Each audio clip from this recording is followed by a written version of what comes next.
Hi అండి, welcome to me Tirupati అమ్మాయి కల్పన Suresh. Tomato rice సింపుల్గా టేస్టీగా ఎలా చేసుకోవాలో నేర్చుకుందాం. కుక్కర్ పెట్టుకొని కొంచెం పట్టా లవంగం బిర్యానీ ఆకు గరం మసాలా అవన్నీ వేసుకున్న తర్వాత పచ్చిమిరపకాయలు 2 ఆనియన్స్ టమోటాలు ఒక 4 కట్ చేసుకోవాలి. నేను ఒక గ్లాస్ బియ్యానికి అయితే చేస్తున్నాను.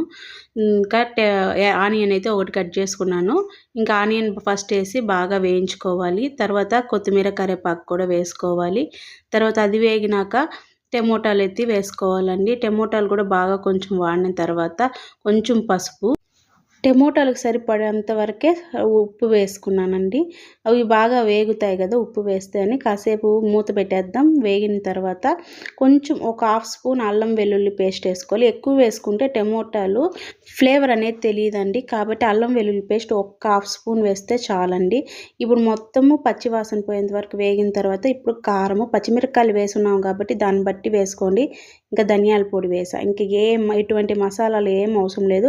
బియ్యం వేసి ఒకసారి వేయించేసి వేడి నీళ్ళు పెట్టుకున్నానండి. ఒక గ్లాసుకి గాను 2.5 గ్లాస్ వేసాను. మీ బాస్మతి రైస్ అయితే ఒక గ్లాస్కి 1.5 గ్లాస్ అయితే సరిపోతుంది. నేను నార్మల్ రైస్ కాబట్టి ఒక గ్లాస్కి 2.5 గ్లాస్. ఇప్పుడు రైస్కి సరిపడా ఉప్పు వేయాలండి. ఉప్పు వేసి ఒకసారి కలిపేసి ఒకసారి ఉప్పు చూసుకుంటే ఉప్పు కసింగా ఉంటే సరిపోతుందండి.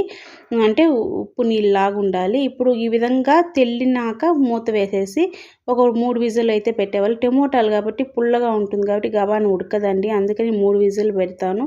ఈ వీడియో నచ్చితే ప్లీజ్ లైక్ చేయండి, సబ్స్క్రైబ్ చేయండి. మీరు ఒకసారి ట్రై చేసి ఎలా కుదిరిందో కామెంట్ అయితే తప్పకుండా చేయండి ఫ్రెండ్స్. బాయ్.